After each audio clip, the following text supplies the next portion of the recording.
जय भीम साथियों। आज हम एक ऐसे कवि के बारे में बात करेंगे जिन्होंने अपने कविता के माध्यम से दलित समाज की स्थिति को बयां किया है। हम बात कर रहे हैं कवि अदम गोंडवी के बारे में। इनका जन्म उत्तर प्रदेश में हुआ था। इनके द्वारा लिखा गया कविता जिनका शीर्षक है मैं चमारों के गली में ले चलूंगा आपको, काफी प्रसिद्ध कविता है। ये कविता दलित समाज की दुर्दशा को उजागर करती है। तो कविता कुछ इस प्रकार है। आइए महसूस कीजिए जिंदगी के ताप को, मैं चमारों के गली में ले चलूंगा आपको। जिस गली में भूखमरी की यातना से ऊब कर मर गई फुलिया बेचारी एक कुएं में डूब कर। है सधी सिर पर बिनौली कांडियों की टोकरी, आ रही है सामने से हर खुआ की छोकरी। चल रही है छंद के आयाम को देती दिशा, मैं इसे कहता हूँ सरजू पार की मोनालिसा। कैसी यह भयभीत है हिरनी सी घबराई हुई, लग रही है जैसे कली बेला की कुम्हलाई हुई। कल को यह बचाल थी पर आज कैसी मौन है, जानते हो इसकी खामोशी का कारण कौन है। थे यही सावन के दिन हरखू गया था घाट को, सो रही थी बूढ़ी ओसारे में बिछाए खाट को। डूबती सूरज की किरणें खेलती थी रेत से, घास का गट्ठर लिए वह आ रही थी खेत से। आ रही थी वह चली हुई खोई जज्बात में, क्या पता उसको कि कोई भेड़िया है घात में। होनी से बेखबर कृष्णा बेखबर राहों में थी, मोड़ पर घूमी तो देखा अजनबी की बाहों में थी। चीख निकली भी तो होठों से ही घुट कर रह गई, छटपटाई पहले फिर ढीली पड़ी फिर ढह गई। दिन तो सरजू के कछारों में था कब का ढल गया, वासना की आग में कौमारे उसका जल गया। और उस दिन ये हवेली हंस रही थी मौज में, होश में आई तो कृष्णा थी पिता की गोद में। जुट गई थी भीड़ जिसमें शोर था सैलाब था, जो भी था अपनी सुनाने के लिए बेताब था। बढ़ के मंगल ने कहा काका तू कैसे मौन है, पूछ तो बेटी से आखिर वो दरिंदा कौन है। कोई हो संघर्ष से हम पांव मोड़ेंगे नहीं, कच्चा खा जाएंगे जिंदा उसको छोड़ेंगे नहीं। कैसे हो सकता है होनी कह के हम टाला करें, और ये दुश्मन बहू बेटी की मुंह काला करें। बोला कृष्णा से बहन सो जा मेरे अनुरोध से, बच नहीं सकता वो पापी मेरे प्रतिशोध से।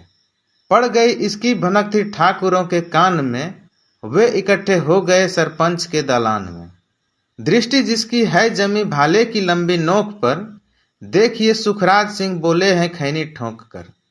क्या कहे सरपंच भाई क्या जमाना आ गया, कल तलक जो पांव के नीचे था रुतबा पे आ गया। कहती है सरकार की आपस में मिलजुल कर रहो, सुअर के बच्चों को अब कोरी नहीं हरिजन कहो। देखिए न यह जो कृष्णा है चमारों के यहाँ, पड़ गया है सीप का मोती गंवारों के यहाँ। जैसे बरसाती नदी अल्हड़ नशे में चूर है, न पुट्ठे पे हाथ रखने देती है मगरूर है। भेजता भी है नहीं ससुराल इसको हर्ख हुआ, फिर कोई बाहों में इसको भींच ले तो क्या हुआ। आज सरजू पार अपने श्याम से टकरा गई, जाने अनजाने वो लज्जत की जिंदगी पा गई। वो तो मंगल देखता था बात आगे बढ़ गई, वरना वह मकदूद इन बातों को कहने से रही। जानते हैं आप मंगल एक ही मक्कार है, हरखू उसकी सह पे थाने जाने को तैयार है। कल सुबह गर्दन अगर नपती नहीं बेटे बाप की, गांव की गलियों में क्या इज्जत रहेगी आपकी। बात का लहजा था ऐसा ताव सबको आ गया, हाथ मूंछों पर गए माहौल भी सन्ना गया। क्षणिक आवेश जिसमें हर युवा तैमूर था, हाँ मगर होनी को तो कुछ और ही मंजूर था। रात जो आया न वह अब तूफान वह पुरजोर था, भोर होते ही वहां का दृश्य बिल्कुल और था। सिर पे टोपी बेंत की लाठी संभाले हाथ में, एक दर्जन थे सिपाही ठाकुरों के साथ में। घेर कर बस्ती कहा हल्के के थानेदार ने, जिसका मंगल नाम हो वह व्यक्ति आए सामने। निकला मंगल झोपड़ी का पल्ला थोड़ा खोलकर, एक सिपाही ने तभी लाठी चलाई दौड़कर। गिर पड़ा मंगल तो माथा बूट से टकरा गया, सुन पड़ा फिर माल वो चोरी का तूने क्या किया।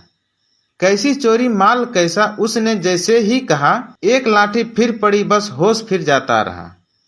होश खोकर वह पड़ा था झोपड़ी के द्वार पर, ठाकुरों से फिर दरोगा ने कहा ललकार कर, मेरा मुंह क्या देखते हो, इसके मुंह में थूक दो, आग लगाओ और इसकी झोपड़ी भी फूंक दो।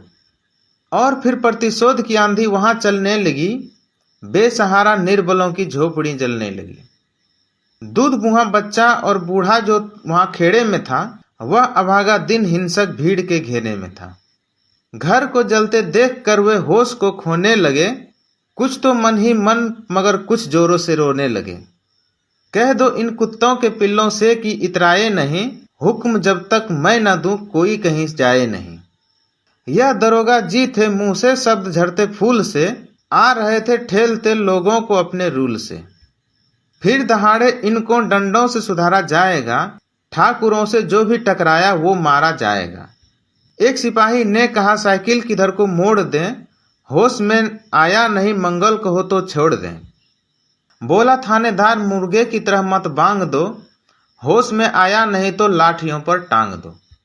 ये समझते हैं कि ठाकुर से उलझना खेल है, ऐसे पाजी का ठिकाना घर नहीं जेल है। पूछते रहते हैं मुझसे लोग अक्सर यह सवाल, कैसा है कहिए न सरजू पार की कृष्णा का हाल।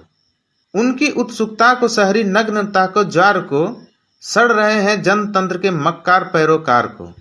धर्म संस्कृति और नैतिकता के ठेकेदार को, प्राण के मंत्री गणों को, केंद्र की सरकार को मैं निमंत्रण दे रहा हूं आए मेरे गांव में, तट पे नदियों के घनी अरमाइयों की छांव में।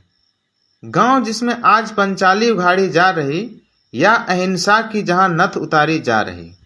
हैं तरसते कितने ही मंगल लंगोटी के लिए, बेचती है जिस्म कितनी कृष्णा रोटी के लिए।